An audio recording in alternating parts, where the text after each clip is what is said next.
プロデューサー今日も一日お疲れ様。あなたの素晴らしいプロデュースのおかげで私はアイドルとして胸を張っていられる。いつも感謝しているよ。改めてありがとうプロデューサ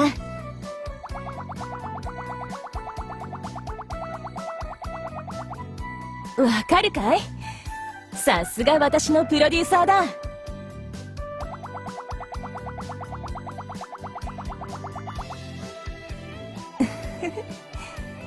実は今日下校する際に声をかけられてね。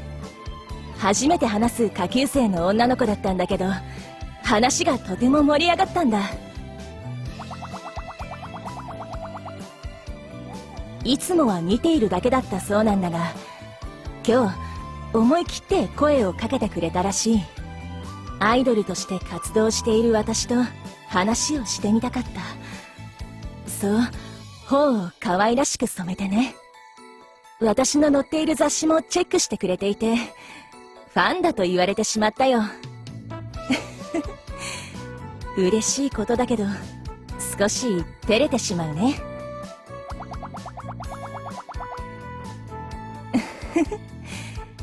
アイドルになって活動の場が増えたからかな。以前よりファンだと言ってくれる子が増えたんだ。これもアイドルにならなかったら生まれることのなかったかもしれない人とのつながりだ。すべて私をアイドルにしてくれたプロデューサーのおかげだね。本当にありがとうプロデューサー。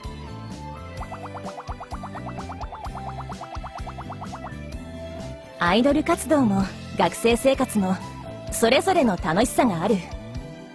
これからも両立させていきたいな。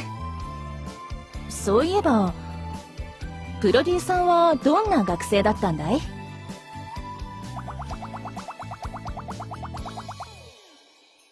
私だって人気というわけではないさ。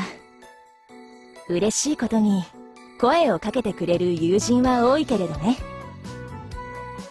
今日のように嬉しい出会いもあるからね。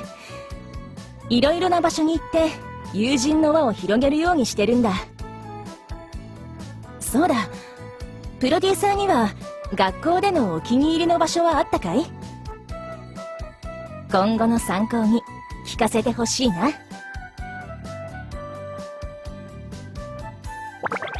確かに慣れ親しんだ場所が一番落ち着くね。同じ空間で同じ顔ぶれで、なのにそこでは毎日違う出来事が起こる。本当に楽しくて飽きることを知らないよ。そうかな。私はあなたがクラスにいたらとても楽しいと思うんだけどね。ああ、もし私とあなたが同じクラスで隣の席だったりしたら、私の毎日はどんなものになっていただろうね。そう言ってもらえると頑張った甲斐があるよ。見てくれる人にも喜んでもらえたらいいな。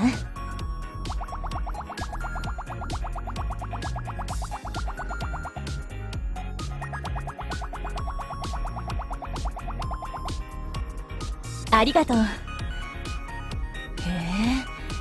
え、いろんな種類があるね。芳醇な香りのブランデーを使った大人風味のモンブラン。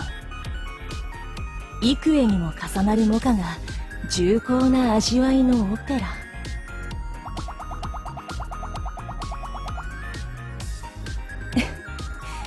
それじゃあプロデューサーも一緒にどうだい？一人よりも誰かと一緒に楽しみたいな。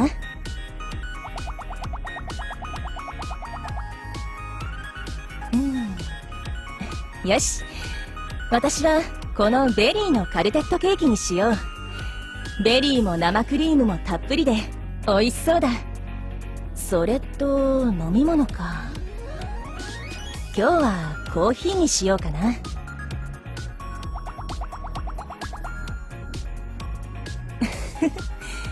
よく見ているんだね。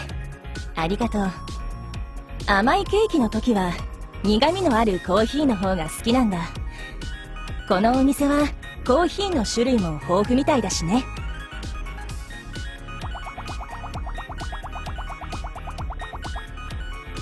お互いの良さを引き立て高め合うような組み合わせをマリアージュと言ってね。素晴らしい味がさらに美味しく際立って幸せな気持ちを運んでくれるんだ。そんなマリアージュを探すのもいろいろな可能性を覗くようで楽しいよ。なんて釈迦に説法だったね。黄金、真耳、ユイカにキリコ、そして私。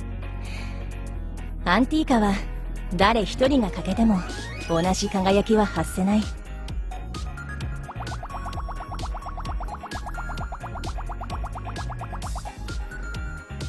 そうだね。世界にはまだ見ぬ組み合わせや可能性がたくさん秘められているかもしれない。私とプロデューサーならばどんな可能性を生み出すんだろ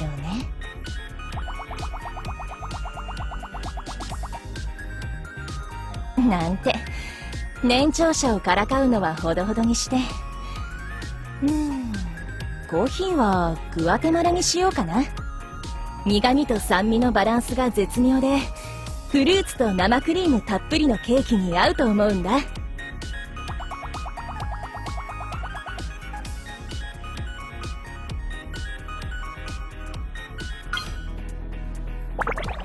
そういえばプロデューサーはいつもどんなコーヒーを飲んでいるんだい？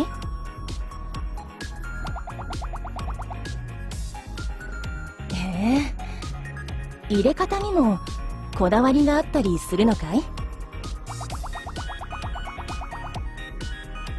その普通にこそその人のこだわりが見えるものだよ。ああ、そういうものなんだ。ふとした瞬間にその人の素が見えるようにね。そうだ、いつかプロデューサーがコーヒーを入れているところを見せてくれないかい？その時のあなたの表情、好む味わい、私の知らないあなたをもっと見せてほしいな。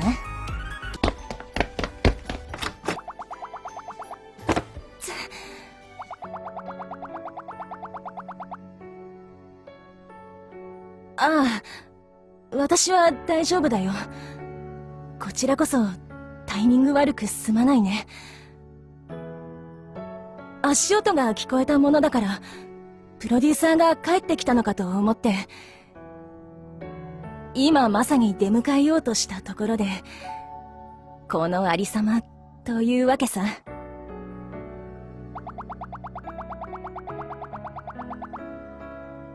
いや、何も謝ることはないよ。あなたは真摯に誠実にきちんと連絡をくれていただろう。それともあなたは私が連絡をしていても遅刻を咎める、そんな人間だと思っているのかな？それならば私に対する認識を改めてもらう必要がありそうだね。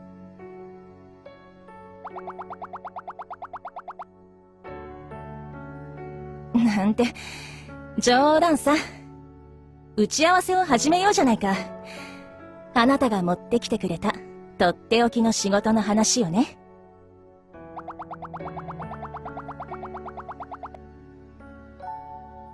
え？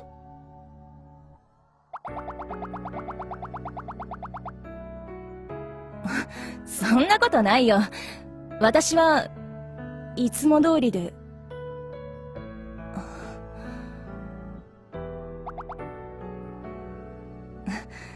本当に何でもないんだ。事務所はとても静かなものだった。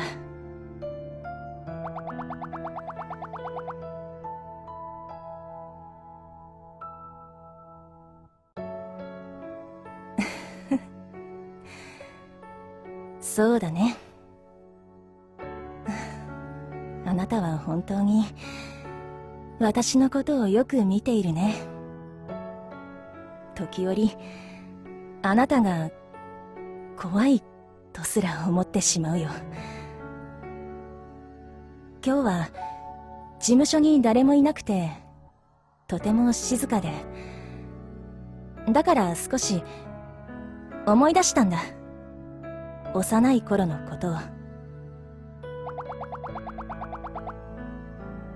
ああ、私は父と2人で暮らしていたんだ。とても優しかったけれど、いつも遅くまで働いていたよ。だから夜は幼い頃から一人で父の帰りを待つことが多かった。思い出したのはそんな時のことさ。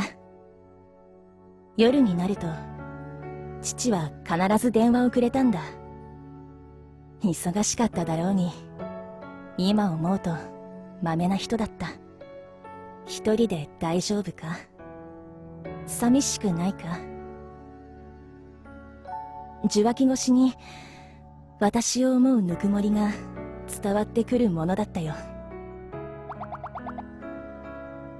そうだね、私もそう思うよ。でもだから全然平気だなんて心からは言えなかった。優しい電話の声の主は遠くにいて、私一人の部屋はどうしようもなく静かで、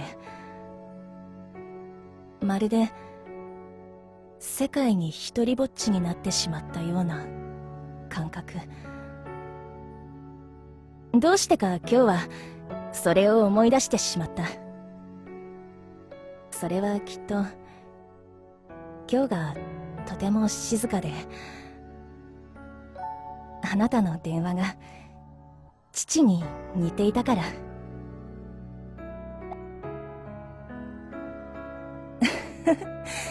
ほんの少しのセンチメンタルさ。よくあることだろう。すまない、そんな顔をさせるつもりはなかったんだ。やはり過去のことなんて話すものではないね。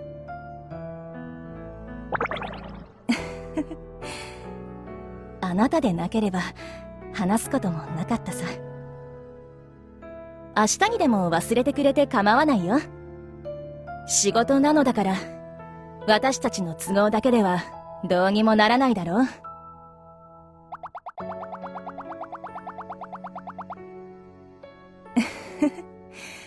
私は大丈夫だよ。もう小さな子供ではないし。それにあなたのことならいつまでも待っていられるんだ。どんなに遅くなってもプロデューサーは必ず来てくれるだろ。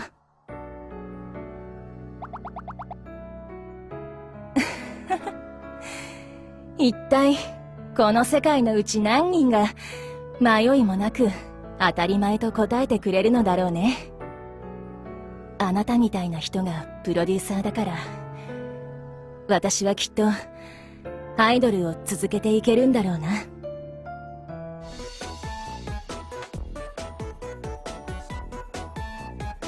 はい、こんな感じかな。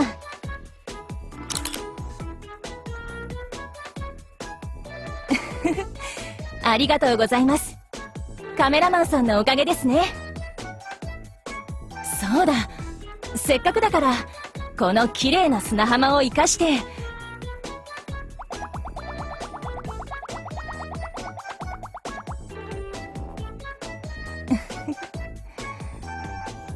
本当にいい海だな。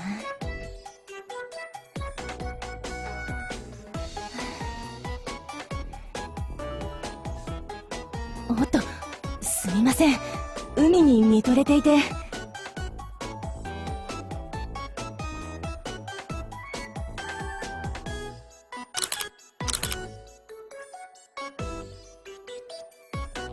お疲れ様です。ありがとうございました。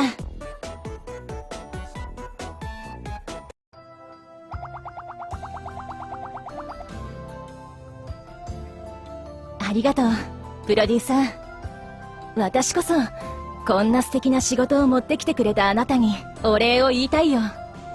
ねえ、頑張ったご褒美と言ってはなんだけど、お願いだ。このまま、もう少しだけここにいてもいいか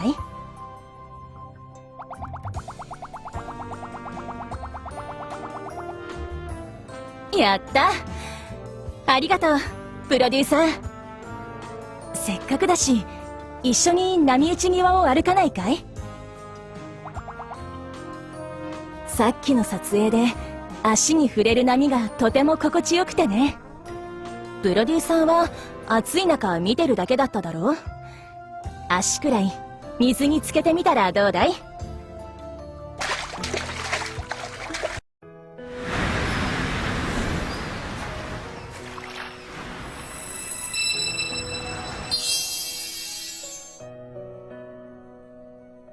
ほら、プロデューサーもおいでよ。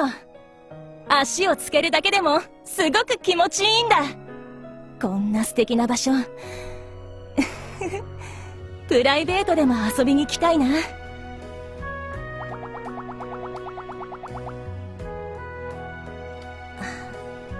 そうか、やはりそう見えてしまったかい？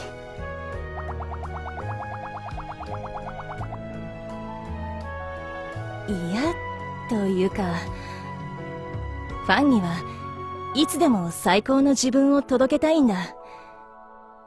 だから仕事によって差ができてしまうのは良くないことのような気がしていてね。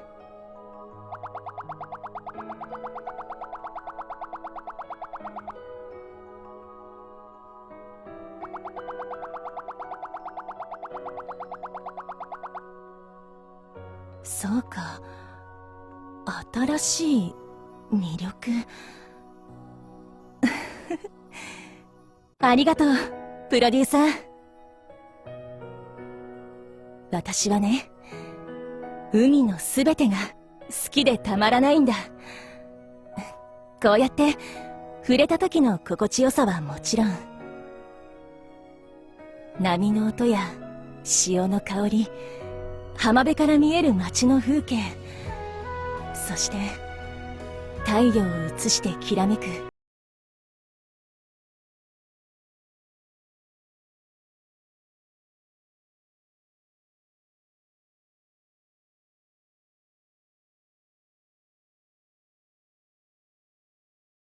こうやって肩を並べて波打ち際を歩いたりね。うん、私の一番好きな場所だ。だから今日は撮影に連れてきてくれてありがとう。こんなに美しい海で仕事ができて嬉しかったし、心から楽しませてもらったよ。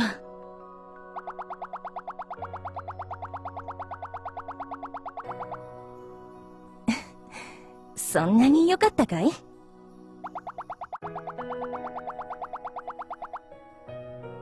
そうかそれは嬉しいな。みんな私のファンにか。ねえプロデューサー、もう一つだけお願いをしてもいいかな？私はいつかあそこへ行きたいんだ。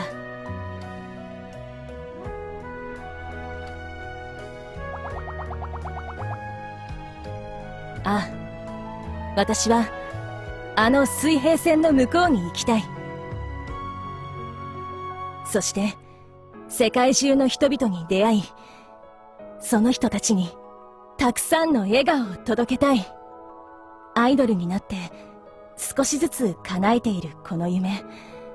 でもまだまだ足りないんだ。世界なんて無謀だと笑う人もいるかもしれない。私だってそれが困難な道だとは理解している。だけどプロデューサー、あなたと一緒ならそんな困難すらも楽しめる気がするんだ。新しい場所で新しい笑顔に出会い続ける。私はそんな風に生きていきたい。だからいつか私をこの海の向こうまで連れて行ってくれないかい？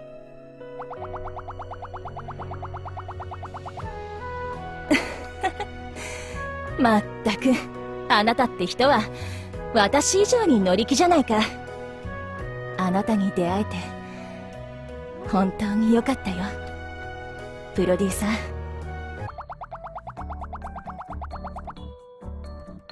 プロデューサー？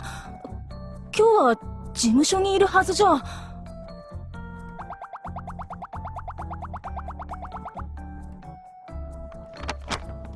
あ、少し見たいものがあってね。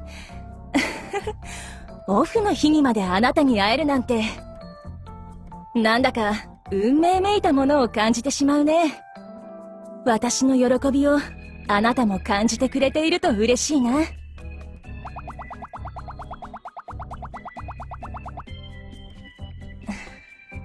ああ、そうなんだ。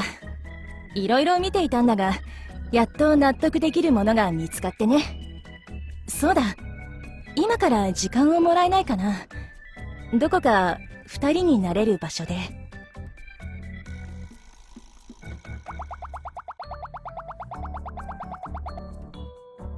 ああ、もともと買い物の後に来るつもりだったんだ。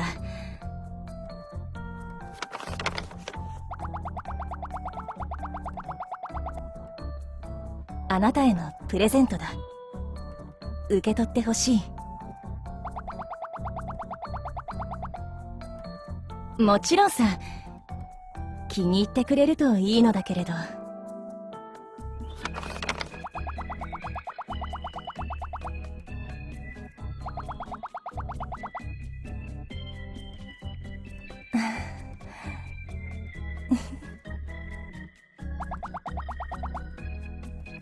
いや、別に。あなたが喜んでくれてよかったと思っただけさ。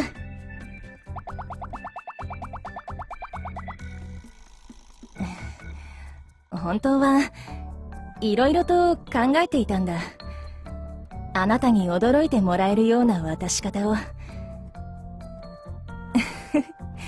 誰かさんのおかげでその思い悩んでいた時間はパーになってしまったけれどね。そのことに私は拗ねているだけだよ。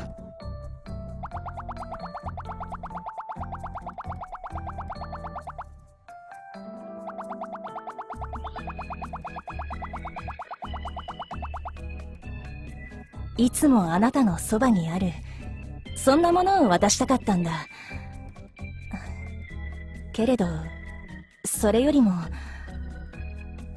ねえ、プロデューサー、私をスカウトした日のことを覚えているかい？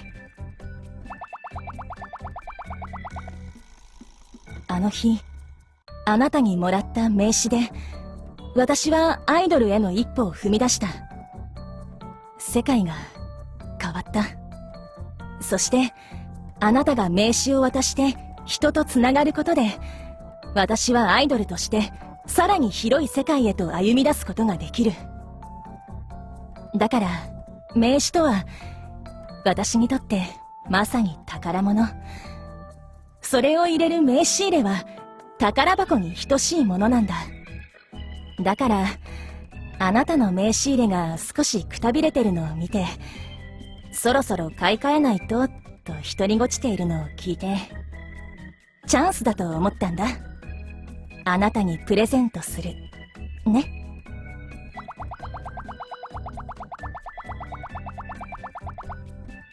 そうかい？世の中には開けてみないとわからない宝箱がいっぱいあると思うんだ。人もそうだ。話して触れて、そうしてやっとその人という中身がわかる。ほら、宝箱みたいだろ？ねえ、プロデューサー、あなたの中にはどんな素敵な宝物が眠っているんだろうね。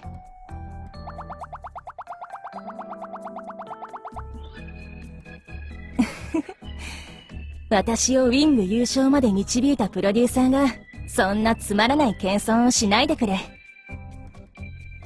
だから、ねえ、あなたの中に眠るものを、すべて、私に見せてくれないかい？なんてね、冗談だよ。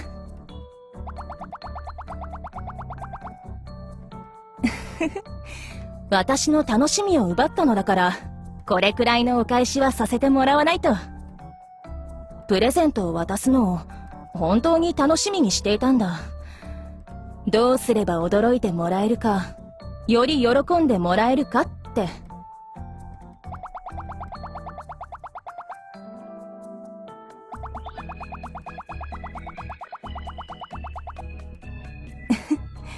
わかってるよ。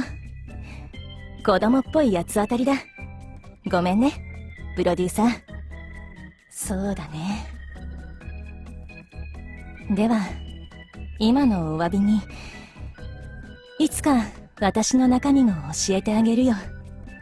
あなたにならば、私の中に眠るものを見せられる気がするんだ。ね？プロデューサー。